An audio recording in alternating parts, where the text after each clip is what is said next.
No one wants another Pearl Harbor. This means that we must have knowledge of military forces and preparations around the world, especially those capable of massive surprise attacks. In the 1960s, during the Cold War, there was tremendous fear and distrust of America from Russia, and a lot of paranoia and fear inside America toward the Soviet Union. And I remember my father had gone to Russia on a foreign exchange. They sent some Russian engineers to Arizona, and GE sent some American engineers, and my dad was chosen. And then Gary Powers was shot down.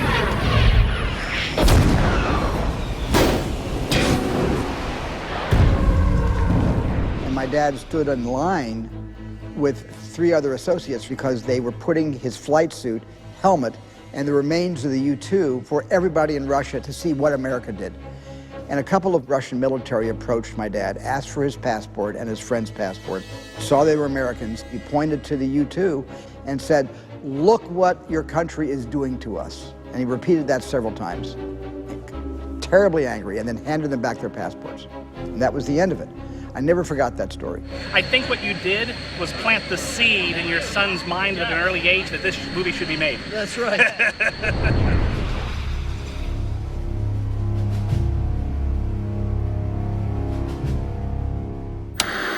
Moral decay weakens our resistance to the onslaught of the communist masters of deceit. Every day, in one way or another, we were told, we were educated that there were bad guys on the other side of the world, hell-bent on destroying our way of life and making us live the same way they did. We had to live and be better human beings and stewards of the world because there was this anti-version of freedom that existed that was trying to take us over. And may I say to America tonight that our nation may well die. Our nation may well die. I found a footnote in a biography that I was reading about JFK, and it mentioned an American lawyer, James Donovan, who JFK had asked to go to Cuba to negotiate the release of 1,500 servicemen that had been caught and captured in the Bay of Pigs fiasco. And I remember reading that thinking like, wow, why do you send an American lawyer to negotiate with Castro? Like, who was this guy? And I initially thought maybe that was the story that I could tell, you know, an American lawyer and Fidel Castro. But the more I dug around, the more I realized that actually the amazing story was what happened right before that, the thing that got James Donovan onto JFK's radar in the first place, which was him being asked to defend this Russian spy. I was absolutely unaware that there was an accused Soviet spy, Rudolf Abel, who was the subject of a tremendous manhunt, and then an even larger prosecution. Okay, let's try one like that. I'm not going to go through the whole scene on this. Okay. We're just static here. And action. Okay, here's the thing. The Soviet spy they caught, we want you to defend him. Here's the indictment. The Bar Association asked James B. Donovan, one of the associate prosecutors at the Nuremberg war trials, if he would agree to defend Rudolf Abel. What's the evidence look like? Pretty overwhelming. Great, great. Everyone will hate me, but at least I'll lose. It was a very dangerous time to get into the headlines standing up for a spy, when if you even mentioned the Soviet Union in the wrong way, you could be accused of complicity. Good morning, sir. My name is Jim Donovan. This was soon after the Rosenbergs had been put to death for espionage. A crime such as that was punishable by death. They wanted to build him up, like they'd caught this big fish. So they made out that he was the chief of all the spies in America, and that they'd busted the ring. But we don't really know that he ever passed anything like nuclear secrets or what the president ate for breakfast or something that would have really helped the Soviet people. We don't know a lot about him other than that he received and passed messages in funny little coins and things and had all these drop sites in New York. The spycraft involved in that period in history is fascinating because it's stuff that really feeds directly into almost James Bond novels. You know, Ian Fleming was using a lot of that stuff. But actually, those things existed. Those hollow coins, the way they communicated with each other, the silver dollar that they have to kill themselves if they get caught. You scratch your skin anywhere, it's instantaneous. kind of fascinating to go back to a period in time where there were no mobile phones, there's no email. The ways you communicate are also handmade. I have a mandate to serve you. Nobody else does. Quite frankly, everybody else has an interest in sending you to the electric chair. All right. Donovan was what you would call the stand-up kind of guy. That stands up for what he believes, which is justice for all. Jim, this man is a Soviet spy. Allegedly. Come on, counselor. James Donovan really tries to defend America's integrity in the justice system. This man has to have due process, but let's not kid each other. We set up rules to actually use them. There was no search warrant for suspicion of criminal activity, so the search and the evidence that is the fruit of that search, that's all tainted and should not be admitted. There are a few people, it would be nice if there were more, who are reminding us that these principles that were laid down at the beginning are not things that we can discard in times of crisis, but that the times of crisis are when we need them the most. We're in a battle for civilization. This Russian spy came here to threaten our way of life.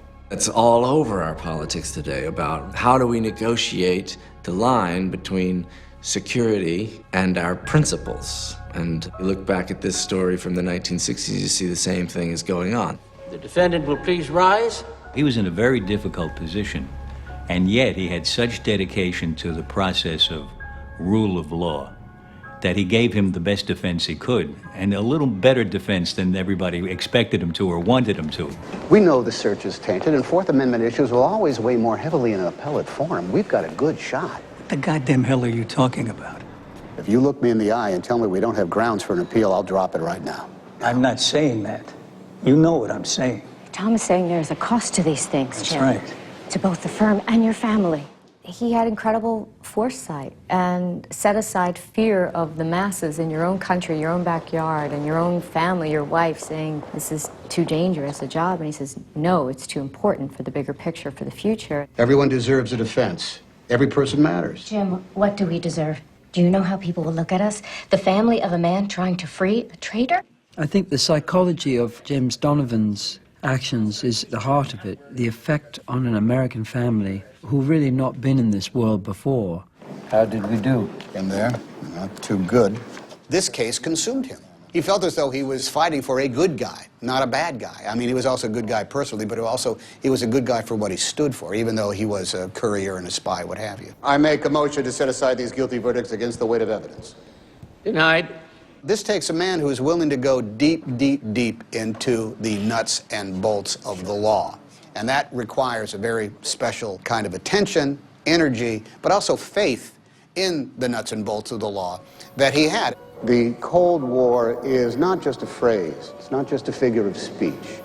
Truly, a battle is being fought between two competing views of the world. You didn't have to live in New York to experience the Cold War. You know, we had a bomber base in Tucson, several hundred miles away from Phoenix, where I grew up. And we actually were a target. The Soviet Union had targeted with like a 50-megaton warhead Tucson. And we knew that Phoenix would be devastated if a hydrogen bomb hit Tucson. If the bomb is 50 megatons, the blast wave goes out and out and out and melts everything from here to here. No one was safe during that period of time.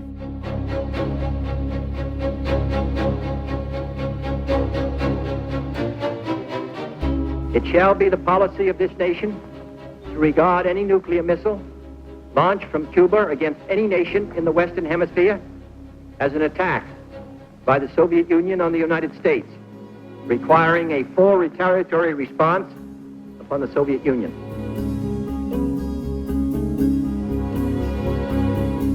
When the Cuban Missile Crisis happened, I was a teenager in Phoenix. I looked up into the sky one day, knowing this was on the news, that Kennedy and Khrushchev had come to the brink of nuclear holocaust. And I was, as a kid, aware of that. And I actually filled the bathtubs up with water. What's going on in here? Okay, Dad, this is really important. When the war begins, the first thing they do is cut off all the water and all the electricity. I was sure this was the end. This was the beginning of the end. Tremendous fear guided a lot of our policy, not all of which was made known to the country. It is imperative that these flights remain a secret and this equipment does not fall into enemy hands. What about us? I don't know if you're kidding, Lieutenant Powers. I'm not. Francis Gary Powers was approached by the CIA to perform these top secret missions, and they were overflights, and they were going to fly over the Soviet Union, and we're going to be taking pictures of strategic points. They wanted to have as much intelligence as they could behind the Iron Curtain. My father was born 1929, August 17th, in Pound, Virginia. He was raised there in the coal fields, went to college at Milligan College in Tennessee.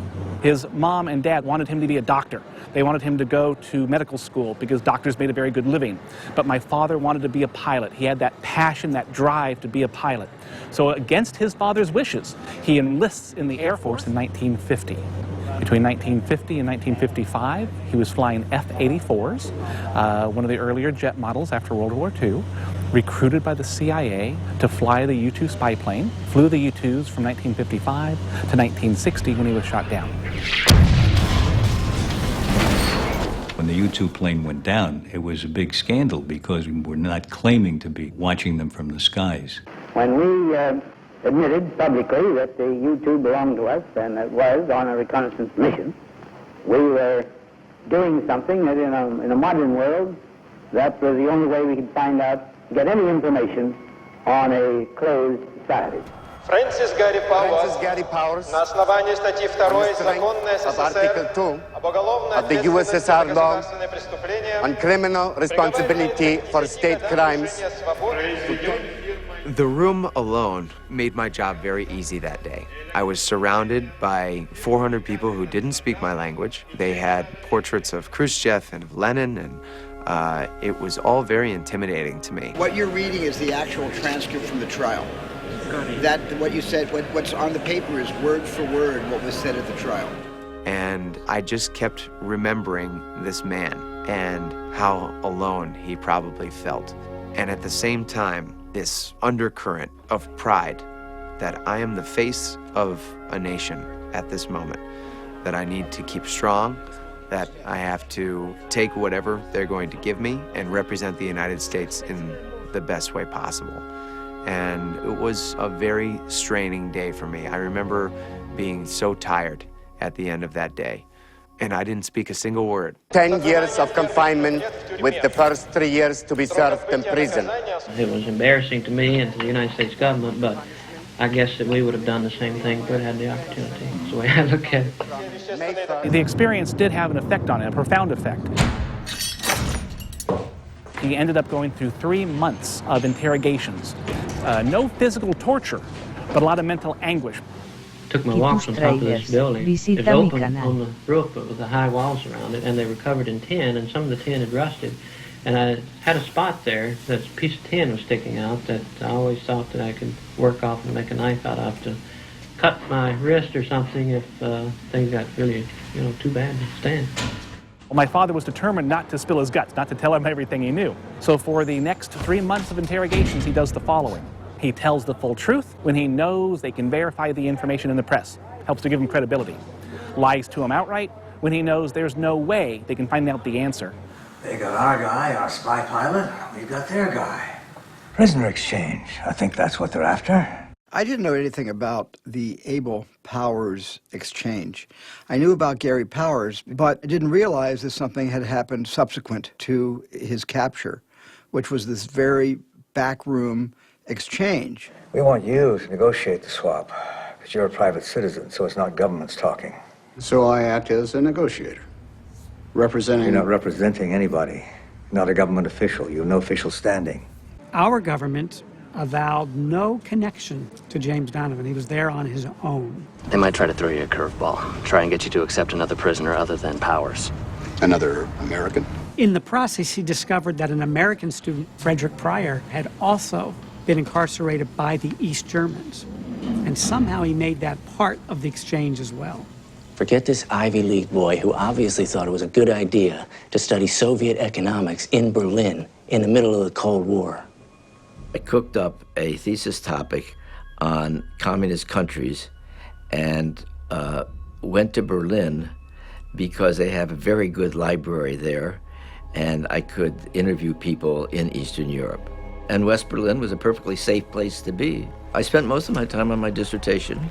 My research work included a number of interviews of people in East Germany who were very cooperative. It was very easy to get there, and I had no difficulty in setting up appointments to talk to these people, because I wasn't asking about state secrets or anything. I was asking about how they conduct foreign trade.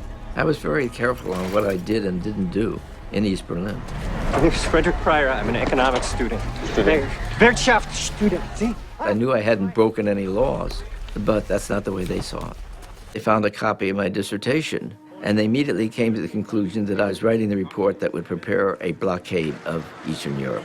So within 2 hours, I went to Hohenschönhausen, that's the district, Untersuchungshaft, which means investigation prison, where I remained for half a year. Frederick Pryor, he was in the wrong place at the wrong time. Matt Sherman wrote a script. He did a couple of drafts. Stephen loved it. And then we brought in the Coen brothers, and they really brought Tom's personality into the story of James Donovan. And between Matt Sharman and Joel Ethan Coen, I was in the hands of 3 wonderful storytellers. I would like materials to draw with.